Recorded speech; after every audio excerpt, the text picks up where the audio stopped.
Sup, you beautiful bastards. Welcome back to the Philip DeFranco Show, your daily dive into the news, which we have a lot to talk about today. But first, I'm incredibly excited to announce that the biggest drop we've done over beautifulbastard.com just went live right now. Now, there's two very different but awesome things going on. The first is that after being sold out for months and months, we're bringing back our core collection with even more colors. Those are a top-of-the-line custom blend, cut and sew tees. A lot of people have compared them to $80 plus tees, but you can snag some right now for $20 a tee in our 3-packs. We've got them in black, the classic color tee pack, the new amber, blueberry, and moss, and chocolate, blush, and bone. If this is anything like last time, get that right now. These sell out very fast since there's only dropped 2 of those. And we've also now expanded the core collection to include crews, cropped crews, and joggers. And then secondly, still fantastic quality, but a completely different vibe, we're also dropping the super limited Cyber Lime collection, which includes our Embrace Change zip hoodie, Beautiful Bastard a death tee, Have a Great Fucking Day tee, and this wild, emotionally exhausted crew and jogger. So grab any and all of that goodness while you can over at beautifulbastard.com. With all this new stuff, I stand by. We have the best gear in the game out there right now. But like I said, we have a lot of news to talk about today, so thank you for the support, but let's just jump into it. Starting with, you're so hot. Mamma mia.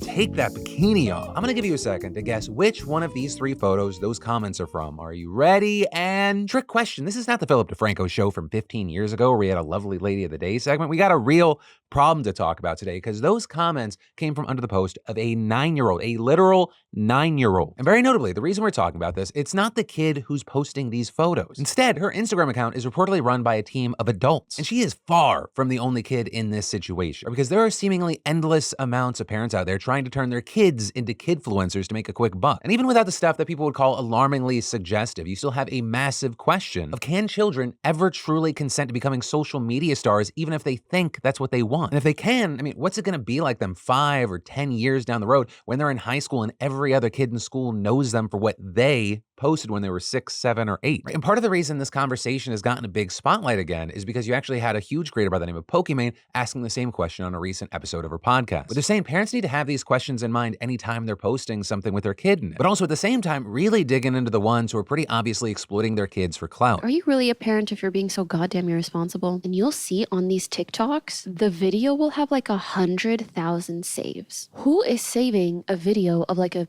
4-year-old eating a hot dog? What are you saving that for exactly? I don't give a how many dollars you make from TikTok views. I know it's not even that crazy, so what are you doing? You're selling your kids' mental well-being for a few $100. Right, Pokimane here, she's not saying that kids should never be online, but instead calling out this massive problem with content that's about kids, but still aimed at adults, which some experts have dubbed as cute bait. With them also saying that for brands, children can be a very lucrative form of engagement. Right? I mean, how many times have we already talked about people like Ruby Frankie or that mommy vlogger who forced her kid to cry on camera because their new puppy got sick? But as one New York Times investigation pointed out, what often starts as a parent's effort to jumpstart a child's modeling career or win favors from clothing brands can quickly descend into a dark underworld dominated by adult men, many of whom openly admit on other platforms to being sexually attracted to children. And the Times easily finding thousands of accounts of girls similar to the one that I showed you at the beginning of the story. But that's not even the worst of it. In some cases, it went way beyond public-facing posts, with parents selling exclusive photos, chat sessions, or even their kids' worn clothing to unknown followers. And all of that, of course, feeding the pockets of those parents. But I mean, the damage this can have for kids is just, it's almost unfathomable. And all of this is we're just coming off the heels of that insane Quiet on Set documentary and all the shit that went down at Nickelodeon in the 90s and 2000s. But now I just wonder if in 10 years from now, these kinds of stories are going to be Gen Z's version of Quiet on Set. I mean, already we're seeing stories like this heartbreaking one of a mom who has a 17-year-old daughter and is worried that, quote, that a childhood spent sporting bikinis online for adult men had scarred her. And actually telling the Times she's written herself off and decided that the only way she's going to have a future is to make a mint on OnlyFans. And of course, that is not to say that everyone who makes an OnlyFans is a victim, but this is a child feeling like sex work is her only viable career path forward. And actually, because of that investigation specifically, the Minnesota House went from proposing a bill that would protect the bank accounts of child influencers under 14 to passing a bill earlier this month that would ban anyone under 14 from making money off of their social media, including ads. And for minors 14 to 17, part of the money they earn would need to be set aside in a trust, similar to laws in most states for child actors. And that could become a law as soon as next year. But unfortunately, that is just one small, specific positive change, and the general growing trend that we're seeing is getting worse. But for now, one, one, we'll have to wait and see. And two, of course, I'd love to know your thoughts in those comments down below. And then, are movie theaters as we know them officially dead? That's what people are asking after witnessing the worst Memorial Day weekend at the box office in 40 years. And getting a lot of the focus right now are the two extremely different movies that ended up in very similar places. With the first being the very poorly reviewed Garfield movie starring Chris Pratt, which I will say, if you have young kids, they'll like it. It's a pretty garbage movie. My kids walked out saying, hey, that was an 8 out of 10, which sounds great. Literally almost every other movie, they're like, that was a 15 out of 10. Best movie I've ever seen. So, the kid rating scale is very different. But,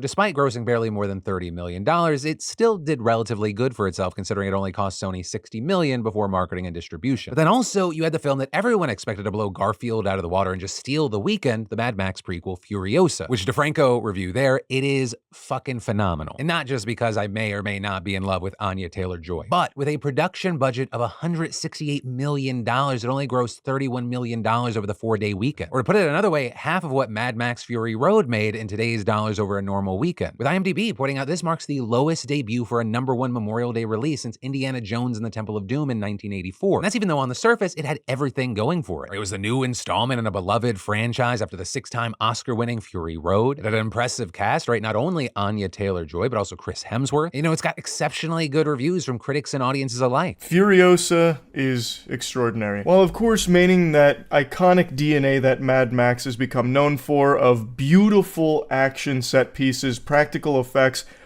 combustion engines that rattle your testicles in your seat, pumping gasoline into your veins as you watch the film, pumping your fist at the set pieces, all of that is still very much intact, and it now has a much deeper, lore-rich world and characters to accompany it. Plugging Furiosa into the moist meter, I'd easily give this a 90%. Which is why you have some people frustrated by the poor box office numbers. Tweeting things like, everyone complains about regurgitated, formulaic, dogshit, boring movies being most of what comes out, but then refuse to go see the actual good ones like this. So with that, as what usually happens with an unexpected flop, you have people all of a sudden coming out and going, hey, here are the different reasons why it happened. Right? Some claiming that Anya Taylor-Joy just doesn't bring the star power needed to anchor a big budget summer blockbuster, adding that the absence of Charlize Theron, who played Furiosa in the last film, and especially Tom Hardy as Max, disappointed some fans of the franchise. And box office analyst Scott Mendelson saying, moviegoers do not want prequel origin stories where significant franchise characters are portrayed not by the actor who originated and defined them, but by a younger, less famous performer. You also have some saying maybe the prequel came out too late after 2015's Fury Road and too soon after Dune Part 2, which had a similar aesthetic. And then in addition to that, there's this greater debate of,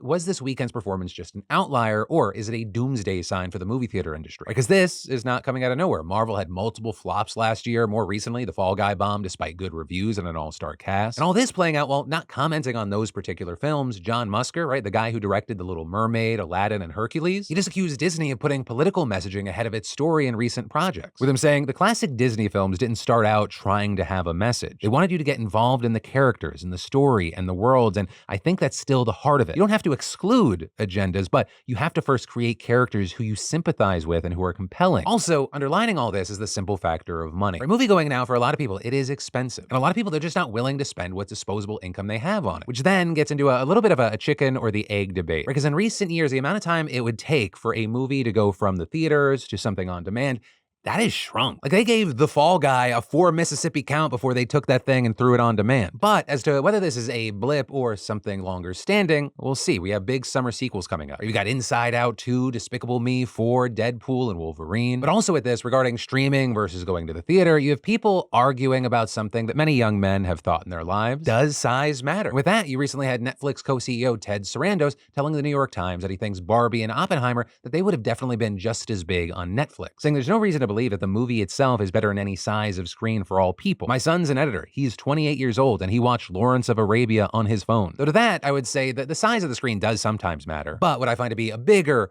pull is the experience. Right? There are very few things like watching an awesome movie in a crowd full of other people that are excited to see this awesome movie. Or, like, I'm not saying it is the peak of cinema in any way, but like watching the end of Endgame in a fully packed movie theater, that is drastically different than if I'm just watching it on my phone at home. Or, more recently, going to Barbie with a fully pinked out movie theater, or going to see Oppenheimer and everyone's there just going like, what are we about to witness? But as far as what that means for with the longevity of the movie theater industry, I don't know. Because examples of those over the past 2 years, that's really more a lightning in a bottle rather than something standard. But as far as where the industry is actually headed, time will tell. Though I hope theaters are not going to die. It's one of my favorite things. And then I'll have more news for you in just a second, but I gotta take a second to pay the bills and thank our fantastic sponsor, Prize Picks. Because listen, y'all, there's always action on Prize Picks, America's #1 fantasy sports app, and this is the perfect time to join with the basketball playoffs happening and the finals around the corner. You know, I've been getting deep into Prize Picks, the skill-based fantasy game where it's just you against the numbers. You just pick more or less on 2 to 6 player stat projections, adjust your entry based on the potential payout displayed, and watch the winnings roll in when you're right. You type in the name of your player, and if you want assistance, you can find player stats from their last 5 games and averages during that span. And I can make picks and submit my entry in less than 60 seconds. Today, I'm doing Jason Tatum more than 25.5 points, Pascal Siakam more than 19.5 points, and Holiday more than 10.5 points. Yo, Prize Picks is the largest daily fantasy sports platform in North America with something for everyone: basketball, hockey, League of Legends, and everything in between. And Prize Picks is available in more than 30 states across the country, including California, Texas, and Georgia. Easy gameplay, quick withdrawals, and an enormous selection of players and stat types. So get in on the action and download the app today and use code DeFranco for a first deposit match of up to $100. Just click the link in the description, use code DeFranco, pick more, pick less. It's that easy. And then we really need to talk about David McBride, because this news about one of the most notorious yet tragically misunderstood whistleblowers in Australian history is wild. Because on the surface, this story looks like one thing, but by the end of it, you'll see that it's something so much more complicated. So let's start at the beginning, 2011. That's when McBride, an Oxford Law graduate and an ex-British Army captain, began work as a legal officer for the Australian Defence Force, or ADF. And during his first tour in Afghanistan that year, he says he first began to have doubts about the mission there, with him observing how military leaders kept telling the public that they were winning the war when he could see with his own eyes that just wasn't true. Meanwhile, rumors floated around about soldiers murdering innocent people, and then, during his second tour 2 years later, everything changed for McBride. I saw things that really made me become a whistleblower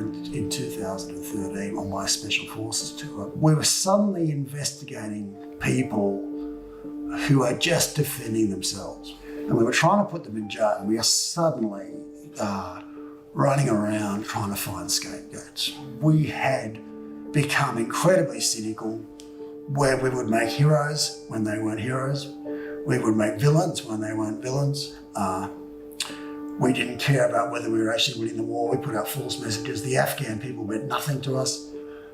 It was all a political pantomime, an ad. And so he returned home, and for the next few years, he mulled over what he had seen, sinking into a dark place, drinking liquor every day, abusing ADHD medication, suffering from undiagnosed PTSD. But then slowly, he came to the conviction that he needed to blow the whistle, which, as it turns out, is a bit of a family tradition. See, David's father, the obstetrician Dr. William McBride, he blew the whistle on birth defects caused by a pregnancy drug in the 1960s. Concern over the tragic effects of the new sedative thalidomide prompts President Kennedy at his press conference to call for stronger, better administered drug laws. So working late in the night at an army base near Canberra, the younger McBride began copying hundreds of classified documents, smuggling them home in a backpack batch by batch over the course of 18 months. And at first, he tried the official channels, with him filing an internal complaint and then going to the police and then the defense minister, but neither worked. So in 2017, McBride took his stash of papers to the press, specifically to the Australian Broadcasting Corporation, or the ABC. And he pitched them a story of army leadership so worried about the perception of war crimes that they went after honest soldiers. When the reporter Dan Oakes reviewed the evidence, he saw a different story, with him later telling the ABC's Four Corners program that not only did he find actual war crimes, but the army tried to cover them up. The more I looked into it, I couldn't conceive of how anyone would claim that these guys were being too tightly monitored.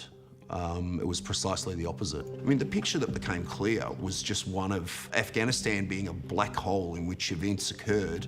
What happened out in the field stayed out in the field. So using those documents, the ABC published a series of reports known as the Afghan Files, which did include some cases where soldiers genuinely seemed like they may have acted in self-defense or made reasonable mistakes. But there were also cases that looked murky at best and downright inexcusable at worst. Like when Special Forces guys allegedly shot a man and his 6-year-old son while they were sleeping together under a blanket. Or when others allegedly shot and killed a teenage boy who was collecting figs in the early morning and then they just left his body there without reporting it to any authorities. And all of this went on and on, with a document from 2014 describing a warrior culture within Special Forces. And that would actually be later corroborated years later by a federal inquiry known as the Brereton Report, which found credible evidence that Australian Special Forces unlawfully killed 39 civilians and prisoners between 2009 and 2013, with General Angus Campbell explaining at the time, "This shameful record includes alleged instances in which new patrol members were coerced to shoot a prisoner in order to achieve that soldier's first kill,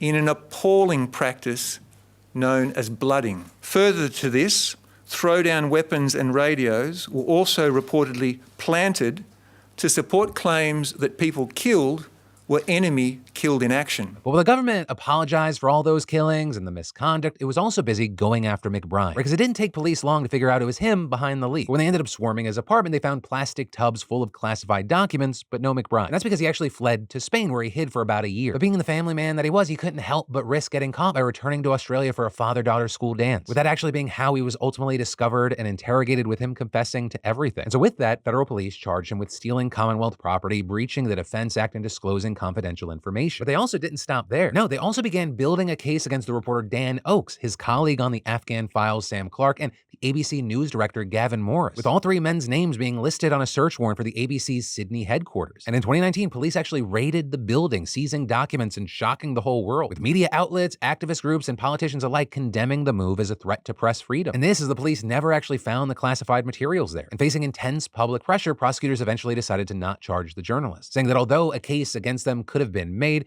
doing so would have not been in the public interest. But their case against McBride, they said that was an altogether different story. Or with prosecutors arguing that the way that he gathered, stored, and then leaked the documents, that endangered Australia's national security and foreign policy. And so at first, McBride appealed to the Attorney General Mark Dreyfus to drop the charges, which is what the AG did in 2022 for another whistleblower. Right, Bernard Cleary, he exposed how in 2004, Australia allegedly bugged the government offices of East Timor to gain the upper hand in negotiations over lucrative oil and gas reserves. But this time, Dreyfus wouldn't budge, so McBride, he rolled up his sleeves for a fight in court, with his lawyers arguing that he acted with honorable intentions and out of a sense of personal duty. And in pretrial hearings, the central debate was over the meaning of that one word: duty. Because the prosecution claimed that a soldier's duty is to simply follow orders. But the defense countered that it entails something higher, serving and protecting Australia, even if that means breaking the rules. But in the end, we saw the judge side with the prosecution. And putting the final nail in the coffin, he granted their request to bar McBride's defense from using certain crucial evidence because they said it was too sensitive. And so with that, McBride's lawyers broke it to him that he had no choice but to plead guilty, which he ended up doing last year. But as he explained, that wasn't the worst outcome. That kind of sacrifice, getting sentenced to prison, has been a possible aim for me because it brings into stark relief the idea of someone standing up for what they believe is right for Australian values. I felt like a winner when I came out of the court on that Friday after entering the guilty pleas. For some reason, I felt that we had put a fatal blow to the security state in that they'd had to commit themselves to unquestionable following of orders in order to beat me. And all of that, it brings a story full circle because his father, William McBride, also fell from his whistleblowing heights. Right, that after he was found guilty of falsifying research on other pregnancy drugs and forced to stop practicing medicine. So that's not to say that David's goodbye wasn't also sad. I was trying to spend the last weekend with my daughter. So I'll make it short. I just want to thank everybody that supported me over the past 5 years, 6 years. As I say, I may have broken the law, but I did not break my oath to the Australian people. And so now, at the age of 60, he's been sentenced to 5 years and 8 months in jail with the possibility of parole after 27 months. And as the judge left the bench, some in the public gallery reportedly shouted "shame on you" at him. All while McBride was left hugging his friends and family for the final time before he was let off into custody. And so now we're seeing advocates amplifying complaints that they've long made Australia's whistleblower protections too weak, pointing out that they make whistleblowers meet onerous requirements before disclosing information, which ironically makes it easier for the authorities to catch them. And what's more is that the government's already put McBride in jail, but none of the alleged war criminals that he exposed have been convicted, and only one's even been charged. But then again, that also gets to a deeper, even messier contradiction at the heart of McBride's story. Because the media, the public, politicians, activists, even his own lawyers lifted him up as a martyr who was persecuted for speaking up about war crimes. But to turn him into that, a martyr, a hero, a symbol, they had to paper over the real flesh and blood David McBride, a man whose goals were much different than those of many of his supporters. Right? Because remember, he wasn't just trying to expose some war crimes. Right? So to McBride, the war crimes were just a symptom of rotten leadership at the highest levels of the military. And by overzealously investigating them, the generals washed their hands of any blame. So they could go on waging a war that had less to do with actually winning and more to do with saving face, which is exactly what the Washington Post's Afghanistan papers confirmed about the American side of all this in 2019, revealing that for 2 decades, while the war in Afghanistan bumbled along disastrously with no end in sight, the U.S. government and military covered up the truth and presented a rosy picture to the public they knew was a lie. Yet the ABC put out a documentary just weeks before McBride's sentencing claiming he only wanted to defend alleged war criminals. He never at any point I believe, mentioned war crimes or showed any desire to uncover war crimes or have people punished for war crimes. Which is why McBride has since accused Dan Oakes of essentially working for the government. And so if we can't deliver David McBride actual justice by setting him free, at least we can do him the justice of remembering the bigger picture that he's been trying to show us from the start. And then we've got to talk about the latest news coming out of Gaza. Because last night, an Israeli airstrike killed dozens of displaced Gazans sheltering in a makeshift tent encampment in the city of Rafah. You've got the Gaza Health Ministry reporting that at least 45 people were killed and dozens injured, with them saying about half of the victims were women and children. And notably, the area where this strike took place was especially densely populated, with families having taken shelter there in belief that the area would be safer, because residents were reportedly not ordered to evacuate ahead of the strikes. There was actually confusion on the ground as to whether Israel had designated the area as one of its humanitarian zones. For example, a leaflet distributed by the Israeli military reportedly said that the humanitarian area would extend to a block labeled 2371, which is where the attack occurred. But at the same time, a map on the same leaflet apparently didn't show the block highlighted in yellow like the other humanitarian zones. So with that, you have Israeli officials saying the strike was not within the humanitarian zone, while Palestinians said they believed that it was. And of course, all of this happening while more than 800,000 people have fled Rafah since the Israeli military ordered an evacuation of the eastern part of the city on May 6th. And many remain in the city as they struggle to find shelter elsewhere. Right? When Palestinian man, for example, told journalists that he had been sheltering in a tent with his 7 children near the site of last night's attack, saying that he had tried to take his family to one of the clearly marked humanitarian zones, but he had been unable to find a place to stay. So that's why with that, we have a lot of people continuing to say that there is no such thing as safe in Gaza. That including everyone from Doctors Without Borders to French President Emmanuel Macron. And this is in general, condemnation of the Israeli government's actions have been growing, as well as seeing the United States being criticized for its relative silence. As while world powers and international agencies criticized last night's attack, you had the U.S. State Department only saying at this point that it was aware of the reports and is gathering more information. Now, as far as Israel, for their part, they said that the target of the strike was a Hamas compound, saying that the strike used precise munitions and was based on intelligence, saying that 2 Hamas officials who had been behind deadly attacks against Israel in the past had been killed. But also with that, you had the Israeli government acknowledging that there were civilian casualties, with Prime Minister Benjamin Netanyahu calling the strike a tragic mistake, also saying the case will be investigated. And actually with that, the Israeli military's top legal official also noting that the Israeli military police have opened around 70 criminal investigations into potential misconduct during the war, with her specifically saying, in a war of such scope and intensity, complex incidents occur. Some of the incidents, like last night's incident in Rafah, are very serious. And with that, adding that the Israeli military regrets any harm to uninvolved civilians during the war. But of course, all that's being said as Israel has plowed on with its offensive in Rafah despite the urging of Biden and other world leaders and the orders of a UN court. But with that, we should also note that Hamas also attacked Israel, with yesterday Hamas firing rockets at Tel Aviv for the first time in months, though with that, no injuries were reported. And you had Benny Gantz, a member of Israel's war cabinet, saying, "The rockets shot from Rafah today prove that the IDF must operate in every place Hamas still operates from, and as such, the IDF will continue to operate wherever necessary. The world must know those who still hold captive our hostages, shoot at our cities, and continue to propagate terror are responsible for the situation." With that, this morning, the Israeli military reported that it had struck 75 targets across Gaza in the past day, claiming that the targets included weapon caches and other militant infrastructure. But that's also as Gaza's health authority said that 190 civilians had been killed over that time. And so, of course, all of this, it's impacting so much, but also, especially, it's impacting the hopes that ceasefire talks would resume this week. With us now having to wait and see what kind of impact we're going to see from all this violence, especially because as that's playing out, we're seeing protesters in Israel continuing to demand ceasefire, actually clashing with police this weekend. But there's also seeing a potential flare-up in tensions between Israel and Egypt, with an Egyptian soldier actually being killed this morning in an incident at the border that we're still waiting for more details on. But then that brings us to the final bit of today's show, commentary, where we dive into the comments on the previous show to see what y'all had to say and talk about it. And, looking at it, there was definitely a lot of conversation about our deep dive into just horrific VA situation, with beautiful bastards like Zelmi sharing their own stories. Like, my stepdad was a veteran. He spent years complaining to the VA about headaches and sudden loss of hearing in one ear. They literally wrote drug seeking in his chart for years. It wasn't until he suddenly started to lose vision and went to an eye doctor where they saw a shadow when they dilated his eyes. Turned out he had a massive brain tumor. To add insult to injury,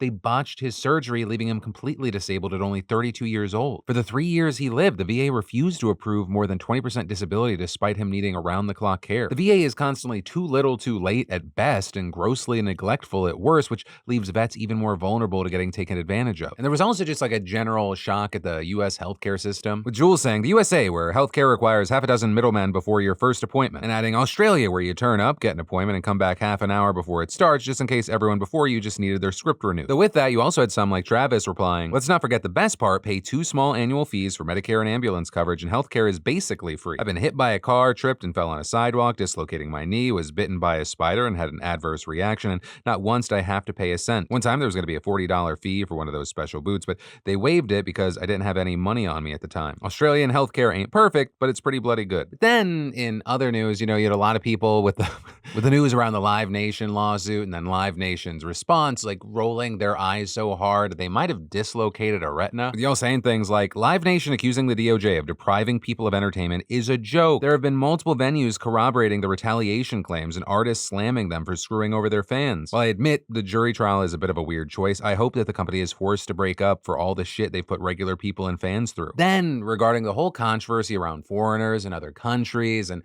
how a lot of places are changing rules because foreigners and tourists are kind of doing too much, there were a lot of different takes in the comments. Some, agreeing with PewDiePie, some saying it's weird because he's a foreigner himself in Japan. There, I would argue, he is seemingly trying to treat the country in a very respectful way. All of this is others were saying things like, Tokyoite here, I think the main issue with tourism in Japan is the infrastructure is not set up for an additional several million people in the cities. Kyoto, for example, is a bus city, not a train city. So one person with a suitcase can ruin everything for everyone, tourists and locals alike, because the city just isn't set up to handle everyone. Also, the speed at which tourism has bounced back after COVID restrictions lifted last year has us all on edge with how crowded everything has become so quickly. Well, 2019 was our most visited year ever. 2024 is expected to surpass that by millions more people. 99.5% of tourists are very nice and mostly just a bit lost. Again, infrastructure issues, including language barriers, but they drive me nuts because of the sheer number of them roaming around when I'm just trying to go to work. Which I will say, just to add to that, there are a lot of reasons someone might recommend going to Japan. But I also think a decent chunk of it, and why we've seen such a rise, is the power of the dollar compared to the yen. Like post-pandemic, there's been a noticeable shift. So again, by no means is Japan the only place where we've seen a lot of rules and things changing regarding tourists. I think it's just gotten a lot of the attention because of some of the bullshit that's happened with streamers. But that is where today's show is going to end. I hope you enjoyed this Memorial Day show. Also, a big thank you to the team members who came in on Memorial Day to make sure that we could actually have a show for you. With that said, as always, my name's Philip DeFranco. You've just been filled in. I love yo faces, and I'll see you right back here tomorrow.